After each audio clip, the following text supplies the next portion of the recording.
Bien, entonces, nosotros estamos arrancando, acá tengo la Biblia al lado, con el primer libro de Samuel, ¿sí? Bien, Y ahí hasta donde lleguemos. Primero, teniendo ok. presente que vimos la otra vez. No sé si Darío Ujú, vos te acordás, por ejemplo, de jueces. ¿Sí? O sea, ¿cuál sí. es tu idea de jueces? ¿Te acordás cuál es el versículo o el pasaje ese que describe el libro? Ahí tres veces aparece en el libro, pero es como lo define perfecto ese libro. No había rey Mm, en Israel. ujú, Entonces, cada uno hacía lo que bien le parecía. ¿Sí? Ese versículo bien, aparece tres veces en el libro de Jueces y describe cómo estaba la situación en el momento. Había muerto Josué, unos 400 años, no había quien gobernara, y entonces cada uno hacía como le convenía, cada tribu se comportaba como quería. Y eso hacía que sean invadidos por diferentes pobladores, no siempre los mismos, por ahí eran los filisteos, a veces los sirios, o los moabitas en algún caso. Y en ese contexto es que también apareció Ruth. ¿Sí? Ruth también apareció ahí en medio de los jueces. Pero llegamos entonces acá a los últimos dos jueces que aparecen en la Biblia. El primero de ellos es Elí, que es el sacerdote que estaba en, en el tabernáculo, oficiando en el tabernáculo. Hay un lugar importante que acá ya lo vamos a ver, que es ¿dónde? ¿Otoñil no era, no? ¿Cómo? Otoñil no era, No, no, Otoniel fue fue el primero. el primero de los jueces. ¿Sí? Y el último, o Ujú, sea, ahí pasan varios, y el último se entiende que es Samuel, el último de los jueces. bien, Y el anteúltimo viene a ser el sacerdote Elí, que cuando uno dice bien, sacerdote, entiéndase el sumo sacerdote. sí. A ver, entonces, acá quería compartir pantalla, ahí está. Bueno, acá hay nosotros estamos siguiendo acá una carpeta, que bueno, en algunas cosas nos vamos a detener, en otras no, pero Sí. interpretando que, ¿no? Ahí no sé si te tapo la cámara, ¿te tapo o no? No, no, ¿No? no. A ver, Quedamos en un costado nosotros. está bien. Lo que se ve acá entonces es que el último de los jueces viene a ser Samuel, el cual es el primero de los profetas. Y eso produce un cambio a todo lo que es Israel. Porque lo que logra Samuel, que ninguno había hecho, une a la nación. Hay una frase que la otra vez la compartíamos. Dice que acá en Argentina, por ejemplo, si vos querés nombrar todo el territorio argentino, ¿qué frase usás? Nación. Claro, pero, o sea, desde una punta hasta la otra. ¿Cómo se dice? Ah, sí, sí, sí, que dijimos que era desde La Quiaca hasta Tierra del Fuego, Así es. de Ushuaia. Entonces acá es en Israel desde Dan hasta Beerseba. Eso ya va a aparecer en Ujú. algún mapa. Sí, me De- acuerdo de esa, de la clase esa. ah, ¿no? Esa Bueno, estuve. entonces ya lo va a aparecer en algún mapa acá. Pero es desde Dan, ¿sí? Dan es una región al norte, hasta Ujú, Beerseba, que es una región al sur de Jerusalén incluso. Bueno, entonces varios pasajes en la Biblia dice que, por ejemplo, Samuel juzgaba desde Dan hasta Beerseba. Entonces es alguien que, por más que no fue rey, pero sí juzgó sobre toda la nación. Y caminó, porque Samuel caminó, lo dice textual. Anduvo de un lado para el otro y que más o menos dice que ese largo, unos doscientos ujú. cincuenta kilómetros. O sea, el largo de la nación de Israel, unos 250 kilómetros. Bueno, Corto, ahí empezamos. Sí, es cortito. sí, Muy, sí, el largo no es tan, no es tan largo, pensé que era más largo. y el que sí después lo extiende es Salomón. En el reinado de Salomón se extiende, David lo extiende un poquito más, pero el que lo extiende bastante es el rey Salomón. Y después de Salomón, Primero Saúl, ¿no? Primero Saúl los tiene. primero Saúl, ¿sí? Pero Saúl no, Claro. Es ahí nomás. No es de Dan hasta Berseba, es ahí nomás. Claro. Eso aparece en algún que otro mapa. Bueno, y ahí para seguir este orden es que no voy a entrar mucho en detalle acá, pero entiéndase que para nosotros, para el cristianismo, tenemos dos libros, primer libro de Samuel y segundo libro de Samuel. Sí, Pero el texto original es uno solo, es el libro, los libros de Samuel, sí, sí, como qué aparecen bueno. en el Talmud, en la Biblia, digamos, hebrea. ¿Sí? Es un solo escrito. Muy bien. Eh, Y por qué se diferencian dos partes? Simplemente como para interpretarlo mejor, porque el primer libro de Ujú, Samuel, como lo tenemos nosotros, termina con la muerte de Saúl, y el ujú, segundo libro de Samuel empieza con el reinado o la llegada al trono de David. Es simplemente por ese orden. ujú. Eh, bueno, y estos dos libros, cuando uno los lee, están en concordancia o en comparación con el primer libro de Crónicas. Vamos, Bien, uno lo va leyendo por ahí en alguna Biblia de estudio, vas a notar que hay muchas referencias al primer libro de Crónicas. Luego el segundo libro de Crónicas, ese ya está más dirigido a la etapa de los reyes, ¿sí? De los otros reyes que vienen bien. luego en Israel. Muy bien. Este Samuel, acá aparecen algunas características de este Samuel. Hay una característica que queda muy marcada en Samuel. Primero el nombre. No sé si vos te acordás qué significa el nombre Samuel, No, ¿no? no recuerdo. No, Mm. Bueno, Samuel lo que tiene es que es la respuesta de Dios a su madre Ana. Ana, la cual era hostigada, por decirlo de alguna manera, por, eh, sí, ¿cómo es que se llama? Penina, ¿sí? Acá tenemos a Elcana, el cual tiene dos esposas, Penina y Ana. Y Penina ujú, tenía hijos y Ana, que era la más amada, no tenía hijos. Entonces ella aprovechó la visita que hacían anualmente al templo, perdón, al tabernáculo que estaba en Silo. Sí, Hola, ¿ahí me hola, escuchás? perfecto, te escucho mejor que antes.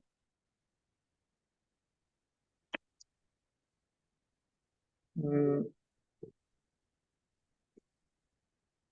¿Vos me escuchás bien o no? ¿Ahí? Ahí sí, sí, te escucho mejor que antes. Sí, me parece que se me quedaron sin pilas los Ah, auriculares. bien. Así que ahora capaz que escuches más la tele o algo por el estilo. Sonido de ambiente. Sonido ambiente, Sonido sonido ambiente. estéreo. Bien, bien, bien. Bueno, Pero viste qué cosa, porque muchos de los grandes, digamos, personajes en la Biblia, siempre sucedía que la madre, digamos, de ese personaje no podía tener la luz. sí, sí, ¿Viste? Que es algo característico que muchos de los grandes personajes, digamos, sucedía eso. Sucedió eso con Isaac, ¿no es cierto? También el hijo de la ajá, promesa. Sucedió, con, con él con sucedió. Sansón, sí, Con Sansón. Ujú, y acá también. ujú. Y lo que Exacto. hace Ana ahí, o sea, eso también me llamó la atención, que ella lo consagra a Dios y lo consagra como nazareo. ¿Vos te acordás qué significa el nazareo, el voto de nazareo? El mismo que tenía Sansón, Mm, que era una consagración. No podía ujú, cortarse el pelo, no podía claro. beber alcohol, ¿sí? Fruto de... Ujú, Bueno, y no podía tocar eh, muertos, ni animal ni persona. claro. Eso creo que Juan también, también hizo el mismo voto. El Bautista, Sí. sí, sí. Eso lo describe en Lucas capítulo 1 cuando Zacarías recibe el anuncio del ángel. Le dice, Claro, y Juan, porque era Isabel, que era la mamá, Isabel era. Elizabeth, Ajá, ella también puede ser que no había tenido, y fue primero, tampoco Juan. podía tener hijos. ¿No? Claro, No, no, también. ¿viste cómo se da? ¿Mm? ¿Mm? Sí. Bueno, y después de toda esta historia que ella puede concebir, Ana, entonces le pone el nombre que significa pedido a Dios o Dios me oyó. Eso significa Samuel. ¿Ah? Sí. Es Ujú. representativo de lo que le pasó a ella. Dios me oyó, o sea, Dios me escuchó, atendió a mi Sí, voz. Bueno, sí, eso sí, significa. escuchado por Dios, la estaba buscando. Ah, bien. Bueno, eso significa Samuel. Y lo que ocurría, que lo dice en uno de los pasajes, que no era común que Dios hablara. Entonces, no habían profetas en ese entonces, para, para ese momento histórico. Por lo tanto, fue una sorpresa que le hablara a Samuel. Claro, Algo que me gustó encontrar también es que este Samuel era de la tribu de los levitas. sí. Eso hay que buscarlo en crónicas, ¿sí? Por ahí lo digo, ¿sí? Después seguramente alguien lo va a escuchar, o si querés, eh, para después. En Primera de Crónicas, capítulo 6 donde aparece la genealogía, ahí lo que nombra es que justamente son de la tribu de Leví. ¿Y De por, Leví, los hijos de Leví. Sí, ¿Y por qué es importante esto? Porque Dios no se contradice. Entonces hay que tener cuidado que Dios no es que hay una excepción. Hago un paréntesis como para hacer acá una salvedad. No, el que tenía que oficiar en el templo o en el tabernáculo tenía que ser un sacerdote descendiente claro. de Leví. Y este cumplía con tales requisitos. Este Samuel, ¿sí? Ahí recordemos que es dejado por su madre a la edad, uno estima 4 años más o menos, allí es llevado y dejado en, en el tabernáculo, el cual estaba en Silo. Ahora vamos a ver algún mapita que Silo, eh, está bueno esta parte porque no sé si les ha interesado la arqueología bíblica. ¿Investigaron alguna vez eso? La arqueología cuando estuve, digamos, indagando el tema de todo el tema de los cópticos y todo eso, ¿no es cierto? Que se encontraron ahí en Nahmadi y todo eso, digamos, esa parte. Bueno, Cuando sí, sí, sí, cuando he indagado, digamos, el tema de dónde venían los manuscritos, ¿no? Y todo sí. eso, digamos, viste que en los primeros estudios de uno, viste, cuando empieza a buscar, digamos, empieza a indagar, bueno, eh, me acuerdo haber leído, bueno, de ese lugar, ¿no es cierto? Sí, hay una Biblia, para aquel que tal vez la tenga, que es la Biblia de Estudio Thompson. Sí, Bueno, ahí aparecen varios datos importantes. Al final de la Biblia, eh, sí, es una enciclopedia de eso, es inmensa, sí, sí, es inmensa. Se habla de los rollos del Mar Muerto y de algunos lugares. ¿Y por qué nombro eso? Porque en Silo, que era donde Josué dejó el tabernáculo, allí es un lugar importante porque en el tabernáculo ese, que era el que Moisés había levantado, estaba el arca de Dios.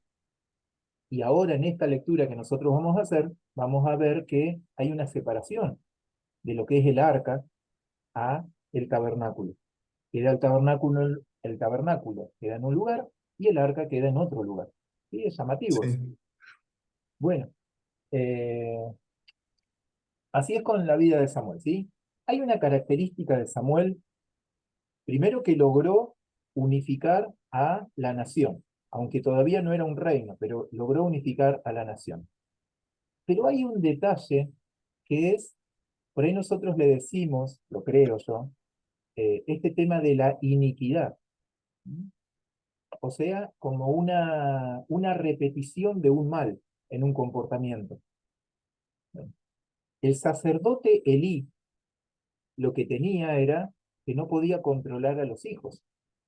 Entonces, los dos hijos, Ofni y Finés, los dos hijos de Elí, del sacerdote Elí, eran los que robaban de las ofrendas que el pueblo llevaba al tabernáculo.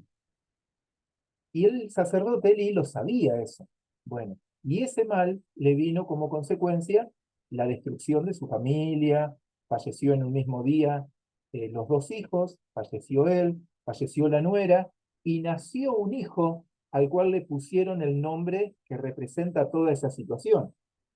A ver eh, si lo puedo citar, acá está. En el capítulo 4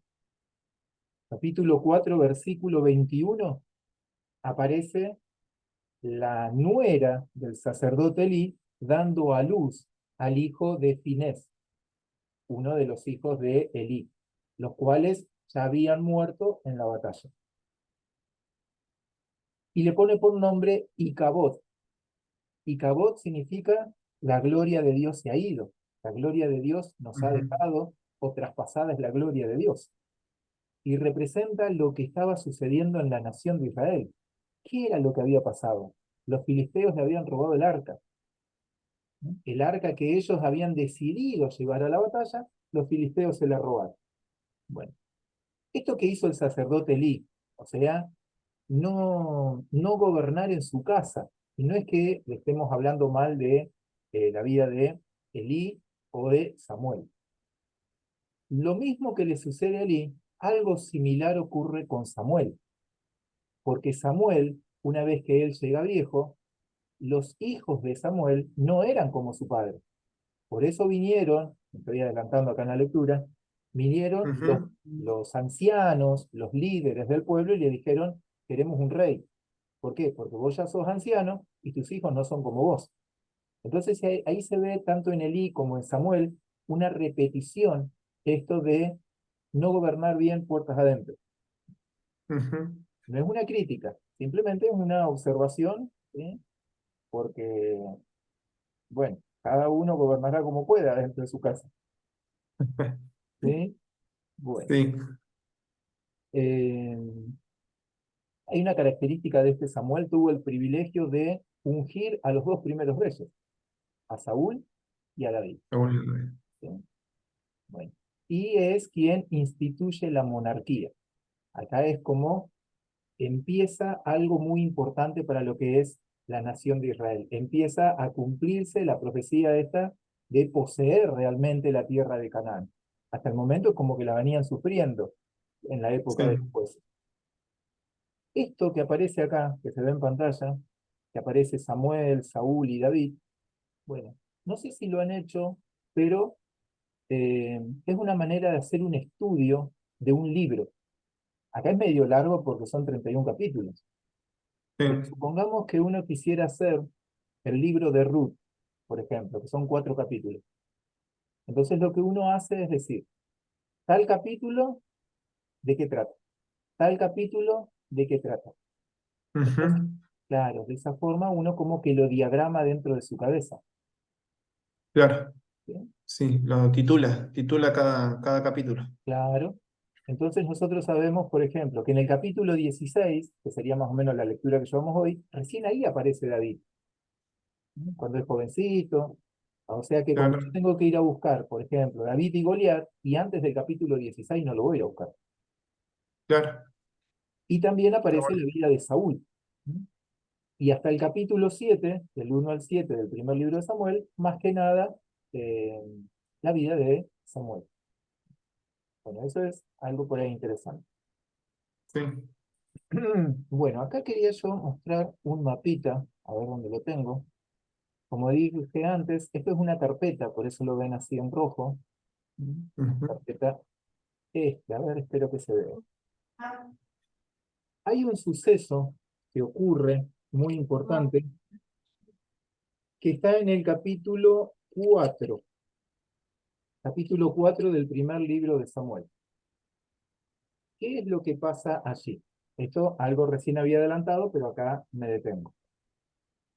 Los filisteos estaban en guerra contra los israelitas. ujú. Y bueno, se presentaron en una batalla acá, en Afec, ¿sí? Donde aparece ahí.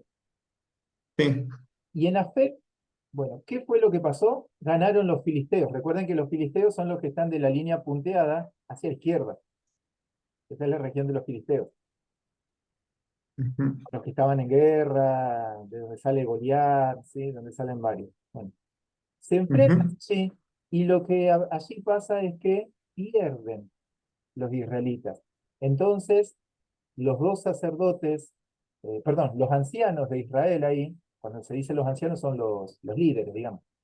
Bueno, tuvieron la feliz idea, ¿sí? O la trágica idea, de ir hasta Silo, que está acá, que era donde está Sí. el arca y el tabernáculo, y decir, si nosotros llevamos el arca de Dios, la presencia de Dios irá con nosotros a la guerra.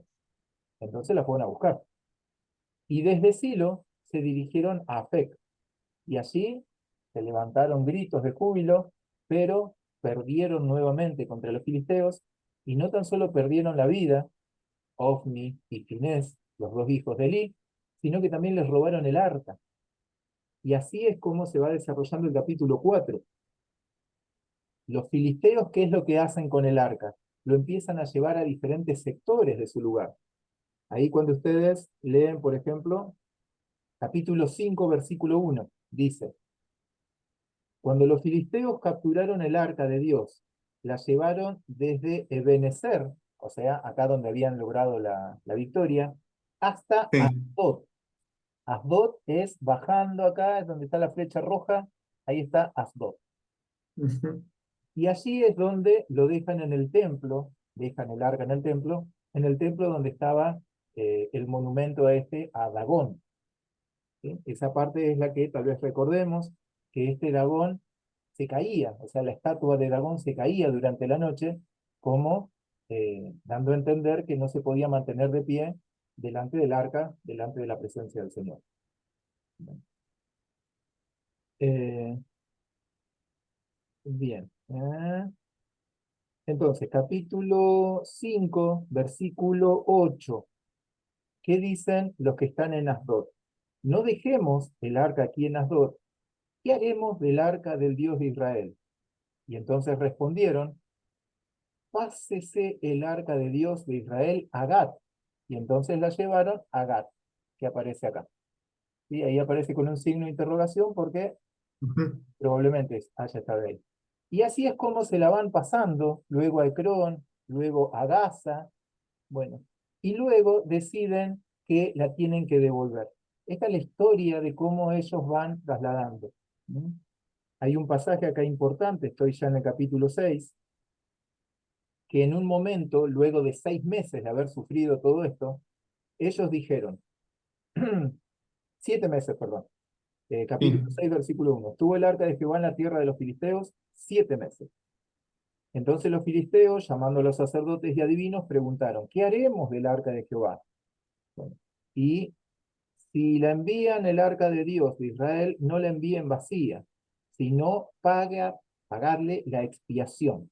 Bueno, entonces tuvieron que hacer ahí, conforme al número de los príncipes de los filisteos, 5 tumores de oro y 5 ratones de oro, porque una misma plaga ha afligido a todos los moradores de ese lugar y a los príncipes. Por eso es que devolvieron Claro, el arca. claro. Sí, sí, para que porque tenían tumores y todo eso, les había agarrado. Sí. Y así estamos entonces en el capítulo 6, ahí avanza un poco, y cómo la llevan a Kiriat Jearim. Ahí es donde colocan el arca en las dos vacas, y las vacas las dejan que vayan solas, y las vacas cruzan lo que sería la línea punteada para introducirse en la tierra de Israel. Ujú. Y ¿Sí? claro, y sí, y viste porque en el capítulo 6 versículo 3 dice, ellos les contestaron, si devuelven el arca del Dios de Israel, no lo manden sin nada. Estoy leyendo ¿cómo es? Eh, Dios habla hoy. No lo manden sin nada, sino ofrezcan algo en desagravio al Señor. Entonces ustedes volverán a estar sanos y comprenderán por qué no ha dejado de castigarlos. Esa parte como que me llama la atención porque eh, declara que si hacen eso, ellos van a volver a estar sanos, ¿no? Y eso, bueno, eso me da un poco de vuelta en la cabeza y decir, bueno, a ver, ¿no? Esa declaración, ¿no? De decir, bueno, que hagan eso para que, y yo digo, bueno, ¿no? Uno llega a la conclusión de decir, bueno, ¿cómo llega él, ¿no? A esa conclusión de decir Y de decir eso? es cierto, ¿no? Porque pasó eso. Ujú. lo que ellos pensaron, o sea, si hacemos este regalo y se lo enviamos, seremos sanos. Y fue en realidad lo que les pasó. Sí. Eh, sí, ahí, ¿a vos qué es lo que te hace ruido? Esto como que la presencia de Dios vino a ser como un juicio. No, de que él sabía que al devolverlo, eh, ellos tenían que, bueno, que hacer algo y que de esa manera Dios, digamos, iba a sacar esos tumores y todo eso que había llegado a ese lugar, ¿no es cierto? Entonces, él es como sabe esa ecuación, ¿no es cierto? Bueno, ahora que desde que cuando mandemos el arca de nuevo, hay que mandarlo con tal cosa, así se sanan, ¿no es cierto? Es como que él sabía toda esa ecuación, ¿no? Y entonces como Claro. que, Mm. Sí, sí, es llamativo. Y me sorprende aún más a mí que, aunque eran filisteos estos, se cumplió lo que ellos pensaban. sí. Les pasó. O sea, conforme a lo que dijeron o a lo que creyeron, así les ocurrió. Bueno, y así quedó el arca en Kiriat Jearim, que es acá donde termina la flechita, la más pequeña de todas. Ahí es donde queda el arca. Pero recuerden que el tabernáculo quedó en Silo. ¿Sí? Ahí, Mm, la verdad, tiene que haber alguna enseñanza, cada uno lo puede interpretar a sí mismo, porque está separado el tabernáculo del arca. Están sí. separados. Bueno, después pasa ahí bastantes años. Acá dice, capítulo 7 versículo 2. ¿Sí? Ahí había terminado la historia. Ujú, Capítulo 7 versículo 2 dice, desde el día que llegó el arca a Kiriat Jearim, o sea, cuando la habían devuelto ya, pasaron muchos días, 20 años, y toda la casa de Israel lamentaba en pos de Jehová. O sea que acá ya aparece Samuel, uno puede decir, entre 20 y 30 años, más o menos. ¿Sí? ujú. Y acá es donde Samuel empieza a juzgar a Israel. Por las dudas lo aclaro, recuerden, juzgar viene a ser como gobernar, no juzgar como juez, ¿sí? Sino a gobernar. Ujú. Y todos lo reconocían como, como juez. A ver si lo puedo encontrar por acá.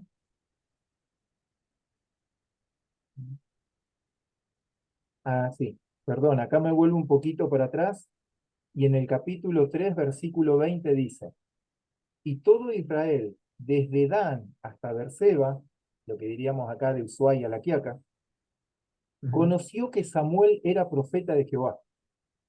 O sea que lo reconocieron como profeta, ¿no? A partir de que se cumplía la palabra que él daba. ¿Sí? Porque dice, versículo 21, repito del capítulo 3, y Jehová volvió a aparecer en Silo, porque Jehová se manifestó a Samuel en Silo por la palabra de Jehová. ¿Mm? Bueno, así es donde aparece Samuel. Ahí aparece una historia muy, muy linda, muy enriquecedora, que está en el capítulo 7, que está desde el versículo 2 hasta el versículo 17. ¿Y qué es lo que dice? Que eh, en el versículo 3, capítulo 7, habló Samuel a toda la casa de Israel diciendo, Samuel le habló, si de todo vuestro corazón os volvéis a Jehová, quitad los dioses ajenos y a Astarot ujú. de entre vosotros, y preparad vuestro corazón a Jehová, y solo a él servid, y os librará de la mano de los filisteos. Y acá el pueblo de Israel, como lo reconocía como profeta, entonces accedió. Sí, Bueno, se reunieron otra vez en Mizpa. ¿No? Allí era donde se iban a presentar en guerra eh, contra los filisteos. Los filisteos vinieron a la guerra. Bueno, y acá en el versículo 8 dice el pueblo de Israel a Samuel, no ceses de clamar por nosotros a Jehová, nuestro Dios, para que nos guarde de la mano de los filisteos. Versículo 9, y Samuel tomó un cordero de leche y lo sacrificó entero en holocausto a Jehová. Y clamó Samuel a Jehová por Israel, y Jehová le oyó. Ahí es donde Samuel está como un intercesor del pueblo. claro. Sí, y ya antes habían derramado agua también como ofrenda también, en el Ajá, 6. en el 6, Sí, versículo 6, sí, del ah, capítulo del que dice, 7, contra 6. Jehová hemos pecado, ¿no? Contra Jehová hemos pecado, dijo el pueblo.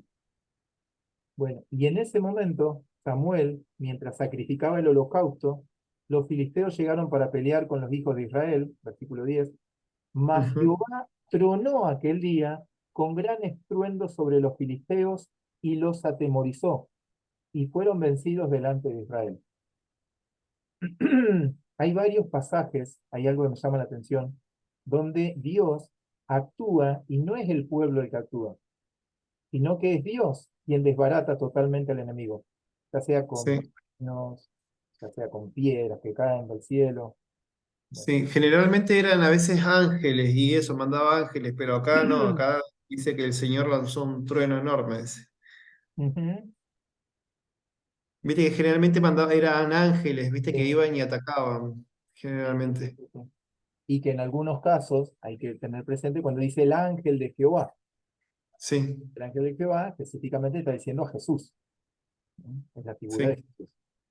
Bueno, y acá aparece un versículo un poco conocido, capítulo 7, versículo 12, que dice, tomó luego Samuel una piedra y la puso entre Mizpa y Sen, y le puso por nombre Ebenezer, diciendo, hasta aquí nos ayudó Jehová. ¿Sí? Ujú. Dice que hay varios librerías, negocios, ¿sí? Con el nombre Ebenezer. Por eso Sí, muchas veces uno lo dice en su propia vida. Acá nos ayudó Jehová, entendiendo que nos seguirá ayudando. Bueno, y esto que yo nombraba al inicio, que Samuel iba de un lado al otro, porque dice, versículo 16, capítulo 7. ¿Lo tenés ahí, Darío? sí. A ver qué dice. Dice, y todos los años iba a Betel, Gilgal y Mizpah para atender los asuntos de Israel en todos estos lugares. Bien. Ujú. Ahí, Ángel, estoy leyendo tu mensaje. Cuando vos quieras participar, Ángel, ¿eh? No, no esperes. Lo estamos haciendo entre todos. Ah, sí, varios negocios. Y hay varios negocios y más que nada de los gitanos. Los gitanos ponen un... Ajá, bien. Todos le ponen un nombre bíblico. Nombre bíblico. Sí. Mm. Hola, buenas Uy, tardes. Sí, estoy escuchando atentamente también sí, y está buena la historia también. Sobre todo como le explican ustedes, que está muy bueno. Voy entendiendo más. Así que buenísimo. bueno, no pongo el video porque bueno, estoy haciendo unas cositas acá, No, no, pero no, sí, atento. tranqui, tranqui. Pero digo, por ahí yo trato de ir así pausado, de manera que cuando ustedes quieran ahí, lo vamos charlando. Buenísimo. ¿Se le puede dar un poquito de zoom ahí al mapa? A ver, creía que sí. Toda esa partecita. 24. Ahí se alcanza a ver mejor. Ah, ahí sí se ve más. Claro, ahí repiten Siempre me todos un gustaron el poco. tema, ¿Sí? siempre me gustaron el tema de los mapas como para también entender uno, a ver cómo fue, por qué pasaron sucesos en esa ciudad o cosas así, ¿no? Claro, el tema de los mapas es muy importante. Hay Sí. un tema que es toda la geografía bíblica, porque hay lugares, ¿sí? Lo nombramos al inicio, lo que es la arqueología bíblica, que no hace muchos años se ha empezado a investigar todos estos lugares. Y entonces se encuentra y se corrobora que realmente en esos lugares existieron tales cosas. Sí, Bueno, sí. A mí siempre me sorprendió mucho cuando me enteré, digamos, que había sido, digamos, una zona, digamos, donde eh, desde lo bíblico, digamos, acontecieron muchas cosas que hoy día que no deja de causarme asombro, lo que fue en su momento mucha violencia sobre la Franja de Gaza. Eso también, eso fue algo que siempre me resonó, así me quedo dando vueltas y wow, ¿no? En este lugar, ¿cómo es que se derrama tanta sangre, ¿no? y hasta acá, ¿no? Porque ese fue un lugar conflictivo desde acá, desde esta historia, Ajá. de estos momentos. Bueno, y acá hay un lugar, ya que estamos en el mapita, ¿m? Meguido, ¿m? No sé si lo tienen presente ese lugar. ¿Vieron No, ahí como subí? Bueno, ahí más o menos está Jerusalén, acá abajo. No, yo tampoco, no lo conozco. Voy subiendo. Acá está Silo, acá está Ujú, la tribu de Efraín, ¿sí? Que es una tribu grande de Israel. Y acá llegamos arriba y está Jezreel, que es un valle, el valle de Jezreel. Y el valle de Jezreel está entre dos montes, el monte Ebal y el monte Gerizim. ¿Le suena el monte Gerizim? ujú, sí. ¿De dónde suena el monte Gerizim? Porque está en el Nuevo No, Testamento. no, de nombre, de nombre. Bueno, acá estamos cerca de Samaria. El Ah, bien. monte Gerizim es donde la mujer samaritana que habla con Jesús en Juan capítulo 4 le dice, ¿dónde nosotros tenemos que adorar? Porque ustedes dicen, los judíos, que hay que adorar acá en Jerusalén, pero nosotros los samaritanos decimos que hay que adorar acá en el monte Gerizim, que estaba acá arriba. Bueno, en el monte Gerizim, ¿sí? Ahí estamos aprovechando el mapa, ¿eh? Es Ujú, donde Josué viene a cumplir la palabra dada por Moisés. ¿Cuál palabra? La conocida en Deuteronomio 28. ¿Se acuerdan? Las bendiciones y las maldiciones. Cuando uno ujú. dice las bendiciones de la obediencia, las maldiciones de desobedecer, Deuteronomio 28. Bueno, eso era algo que ellos tenían que venir a declarar acá al monte Gerizim. Bueno, en ese lugar. Y ahí me voy a Megiddo. ¿Por qué? Porque en Megiddo, en este lugar, es donde se ha de presentar la batalla final, la conocida como Armagedón. Así Ujú. aparece en el Apocalipsis. Entonces, en este lugar, hoy nosotros que estamos viviendo, creemos que ya estamos muy cerca de los últimos tiempos, entonces nuestros ojos tienen que estar hacia esta región, mirando, ¿Y qué, y qué está ahora en Megiddo? eh, si no me equivoco, está Cisjordania. Bien. ¿Sí? Porque Israel no está tan grande acá, ¿eh? Israel llega hasta por este sector nomás, ¿sí? Ujú. Cisjordania y que está todo liso, ¿eh? Cero onda con Israel acá. Entonces, no se puede ir a Megiddo. Bueno, pero este lugar es el que se entiende que los 10 reinos de los cuales habla Apocalipsis aparecen y se levantan. Hoy uno puede decir, ¿cuáles serán las 10 naciones que se levantan contra Israel y que vienen a Ujú, pelear y que vienen a atacar a Israel justamente? Lo que se llama la batalla final es acá, en Megiddo. Ese es un lugar histórico y es un lugar a futuro. Bueno, eso le decimos ahí ya aprovechando que tenemos el mapita. ¿Mm? ujú. Muy bien. Bueno, ahí está el mapa. ¿Actualmente se llamará así todavía, Megiddo? ¿Tenés idea? Eh, No, Cisjordania, capaz. Cisjordania es toda la región, ¿eh? Es el país. Ah, ¿Sí? todo eso. No. Sí, Ok, sí. ok. Por ahí hay algunos videitos en internet, ¿sí? No es que le esté haciendo propaganda, pero hay uno que está interesante que se llama Un Bakari suelto en Israel. Y él va mostrando, porque él vive en Israel, todos estos lugares. Entonces, hay uno de los videos que yo vi que él pudo ir al monte Gerizim. O sea, pudo ir, tuvo que esperar el día propicio, tuvo que esperar que el ejército lo acompañara, entonces una comitiva de turistas a los cuales se le permitió llegar al monte Gerizim y ver que todavía hay piedras ahí que se entienden que son las de un altar, las que tuvo que Ujú. conformar Josué.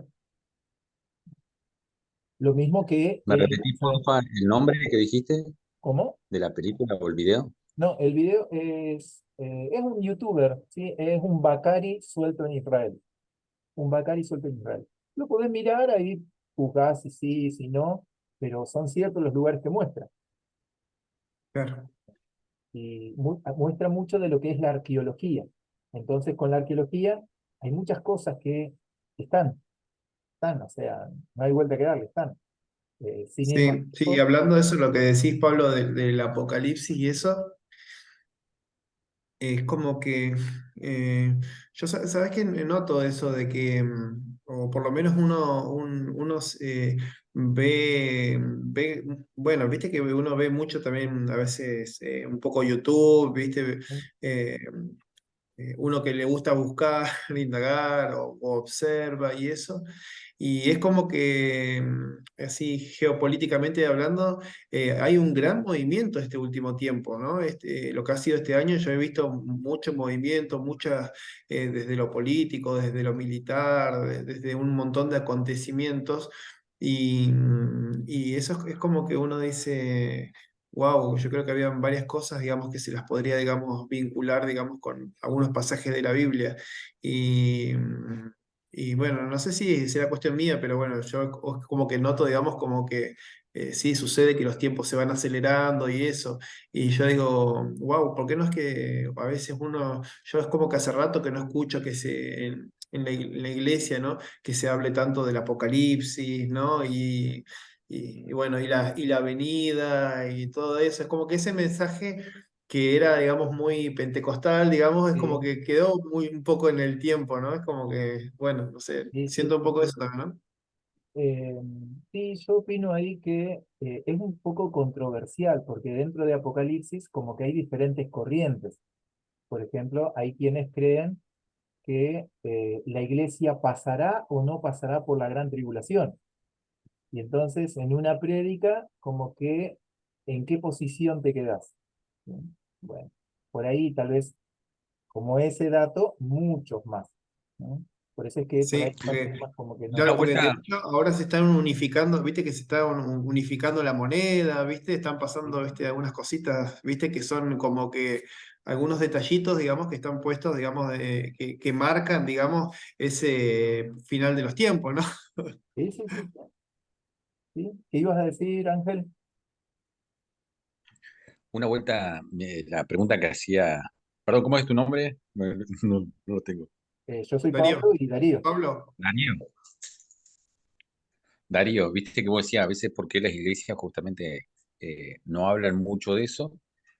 Yo una vuelta también escuchaba a un pastor o un líder en la iglesia que iba antes que nos comentaba justamente de que si por ahí en la primera reunión, sobre todo cuidando el corazón de las primeras personas que van por primera vez o los convertidos o aquellos que están ingresando, eh, si vos le pones a hablar del apocalipsis o cosas o sucesos medios así, medios que generan miedo, medio, viste que yo creo que a la mayoría nos pasa eso, que cuando hablamos de apocalipsis, como que nos da un poco así de temor. Sí, Por eso muchas veces no se habla de eso. Sí se habla mucho del perdón, del amor, del volver a intentar esas cosas. Y después ya cuando el cristiano está un poco más maduro, como que está echando raíces, ahí en los discipulados, o ahí cuando ya deja, cuando pasa a comer alimento más sólido, sería ahí Sí, donde también se le, claro. eh, se le habla un poco más de esas cosas más profundas. De Así hecho, cuando me lo yo cuando, explicaron así, entendí por qué. claro, de hecho yo Por cuando eso llegué a la contar, sobre todo iglesia, los nuevos. claro, cuando llegué a la iglesia me acuerdo y una de las cosas que más me apasionaba era el apocalipsis. A mí particularmente, ¿no? Me encanta y bueno, todavía me sigue causando, eh, porque bueno, muchas partes es muy simbólico, ¿no es cierto? Entonces, eh, para mí es apasionante. Pero, y a veces como que no se aborda mucho, me parece, tampoco el apocalipsis, ¿no? Porque, bueno, es controversial también, ¿no? Porque, bueno, recién Pablo decía, ¿viste? A veces también, a veces en algunas iglesias se piensa tal cosa, en otras, cuanto al rapto se piensa esto, que primero va a ser lo otro, que la iglesia va a estar, que no va a estar, que... sí, sí. Sí, sí, Pero sí, tal cual. por ahí sí, en este ámbito, por ejemplo, de leamos la Biblia, acá sí se puede hacer. Sí, seguro, Yo en seguro, sí, realidad sí. comparto que no es un tema como para tratar desde el púlpito, porque capaz que la iglesia necesita otra cosa, capaz, o que sí, pero sí está bueno que exista este ámbito, por ejemplo, en leamos la Biblia, donde entonces ahí sí te podés abocar y dedicarte exclusivamente a eso. Ujú. Bien, bueno, y ahí volviendo a el primer libro de Samuel, ahí avanzo un poco en la historia y ya aparece Saúl. ¿Por qué aparece Saúl? Porque el pueblo de Israel, cuando digo el pueblo son los ancianos de Israel, Resulta que, capítulo 8 estoy, Samuel Sí. había envejecido y colocó en primer lugar a sus hijos como jueces de Israel, pero como que no andaba la cosa.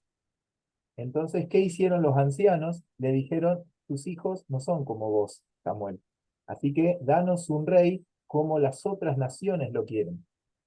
Esto de que eh, el pueblo pidiera, en realidad siempre estuvo dentro del plan de Dios poner un rey.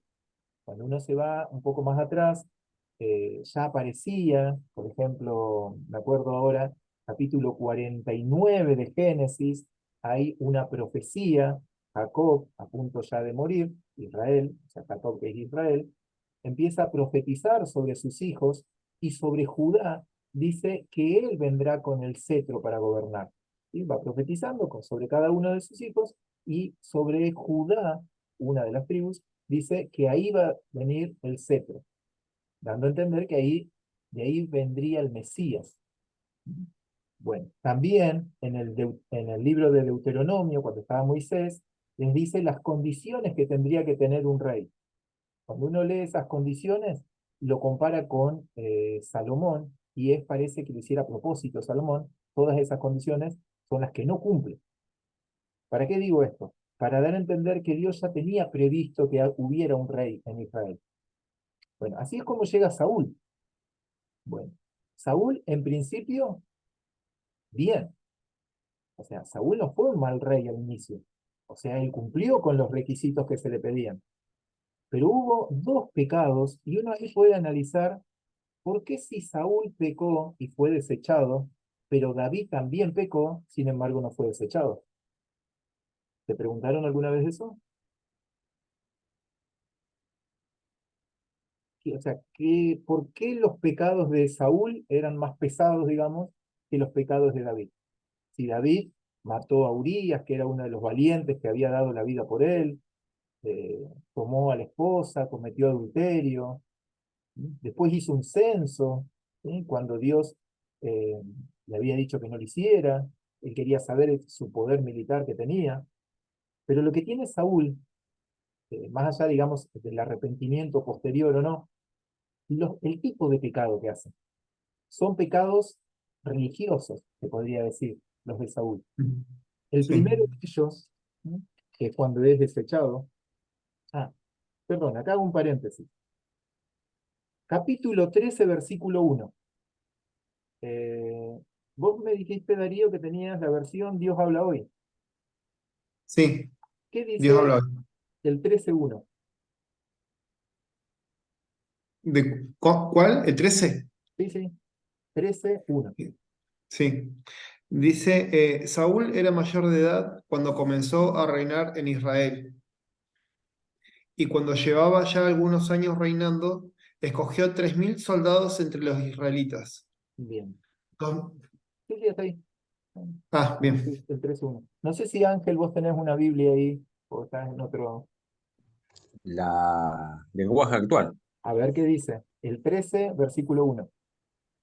Saúl ya era adulto cuando empezó a reinar. Ajá. En el segundo año de su reinado eligió a 3.000 hombres de Israel para formar su propio ejército. De ellos, 2.000 estaban con él en una ciudad, Micmas, y en las colinas de Betel. Y los otros 1.000 estaban con su hijo Jonatán en Gibea de Bien, Benjamín. está bien. El resto de los israelitas los mandó de vuelta a su casa. En ¿Hasta ahí? esta versión, la Reina Valera que yo tengo, la 60, dice el 13:1. Había ya reinado Saúl un año, y cuando hubo reinado 2 años sobre Israel, y ahí viene lo que ustedes leyeron. ¿A qué voy con el 13:1? Alguna vez lo compartí, me acuerdo que vos, Darío, estabas el año pasado. Hay Ujú. pasajes bíblicos, y este es uno de ellos, es un versículo que no se ha podido traducir. O sea que los manuscritos como que no están claros. Recuerden que los manuscritos, los más antiguos que se pueden encontrar acá, y son los de los rollos del Mar Muerto, los más Sí. antiguos. Los otros, los que estaban antes, son del año 900 después de Cristo. Todo lo anterior no está. Y este pasaje, donde, no sé si sabían que las letras del hebreo las utilizan también para los números. Entonces por ahí es difícil saber cuándo se refiere a un Claro, número o cuándo se refiere a una palabra. Por eso es que hay tantas variedad de versiones. Si el 13.1, ustedes lo buscan en alguna otra, por ejemplo la NBI, van a notar como que hay variedad, que no ha sido sencillo de traducir. Ese es el tema. Por lo tanto, es un versículo, o sea, no me cambia la teología, no me cambia la teoría, claro, pero, seguro. claro, pero digamos, no te bases en ese versículo como para formular algo después. Esa sería la enseñanza. Bueno, ¿y qué es lo que pasa acá en el capítulo 13? Que quien tenía que presentar el sacrificio tenía que ser el sacerdote. Vieron que nosotros leímos allá en el capítulo 6, capítulo 7, que quien ofreció el sacrificio para que el pueblo fuera a pelear, y terminó toda la historia con Ebenezer, fue Samuel, sacerdote, levita. Saúl, era de la tribu de Benjamín, no era de la tribu de los levitas. Y lo que aquí cometió él, ¿qué fue? Estaban los filisteos otra vez frente a frente contra los israelitas. Y resulta que Samuel no llegaba, no llegaba, no llegaba, y varios empezaron a desertar del ejército israelita. Entonces, ¿qué dijo? Antes que se me vayan todos, ofrezco yo sacrificio. Eso sería un pecado religioso.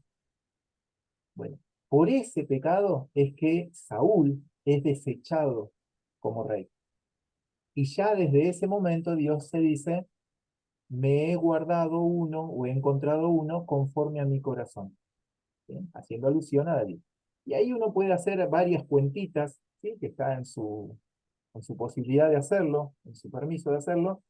¿Había nacido David acá o no había nacido todavía David? Mm, ¿Sí? Es interesante eso. Porque si uno hace las cuentas así rápidamente, David todavía no nacía, para el tiempo este. Teniendo presente que si considera que Saúl gobernó durante 40 años, 40 o 42 años. Bueno, y después el otro pecado, que acá ya vamos terminando, es, avanzamos, capítulo 15. Ahí está el otro pecado de el rey Saúl. El rey Saúl recibe la orden de Dios por parte de Samuel y le dice que tenía que destruir a los amalecitas. Acá está, capítulo 15, versículo 2. Al rey Agag de los amalecitas. ¿Quiénes eran los amalecitas?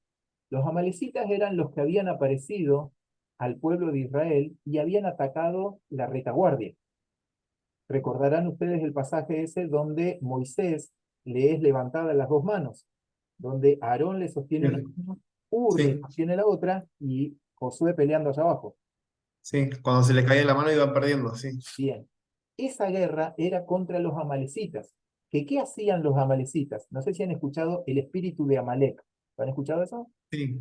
Ujú. Se entiende, los que atacan a los que vienen rezagados, al que viene más lento, ¿sí? Como que, digamos, el grueso de la iglesia va adelante y hay algunos como que vienen así medio a los ponchazos. Bueno, el espíritu de Amalek atacaba a esos, los mataba a esos, hasta que se presentó esta batalla. Una vez establecido como reino Israel, entonces Dios le dice, ve al ejército de los amalecitas, al rey Agag, y destruí todo, todo, o sea, todo lo tenés que destruir, tenés que matar. Pero Saúl, vio que algunos animales los dejó vivos, e incluso lo dejó al rey vivo. ¿No? Por eso leemos el versículo 22 del capítulo 15, no sé si lo tienen por ahí, si lo pueden leer, capítulo 15, versículos 22 y 23. Es un pasaje. Bueno, entonces Samuel dijo, más le agrada al Señor que se le obedezca y no que le ofrezcan sacrificios y holocaustos. Vale más obedecerlo y prestarle atención que ofrecerle sacrificios y grasa de carneros. Tanto peca el que se rebela contra él como el que practica la adivinación. Semejante a quien adora los ídolos, es aquel que lo desobedece, y como tú has rechazado sus mandatos, ahora él te rechaza como rey. Bien. Si ya antes, había hecho algo malo, acá la terminó de embarrar. ¿Sí? Cuando dice, como pecado de adivinación, recuerden que a los adivinos había que matarlos a Ujú. pedradas. Así es la rebelión, porque eso fue lo que hizo. Él sabía que era lo que tenía que hacer, pero decidió dejar con vida al rey Agag y dejar con vida a los animales. ¿No? Dejar con vida ese botín que él decía. Y algo que lo diferenciaba del rey David, que ya lo veremos en los capítulos siguientes, es que era el pueblo me lo pidió, o sea, no asumía, ¿sí? Como cuando nosotros no asumimos nuestro pecado, es como que es la culpa de los otros. Bueno, el pueblo me lo pidió, el pueblo quería los animales, ¿sí? Bueno, esa era la característica del rey Saúl. Muy bien, a ver acá.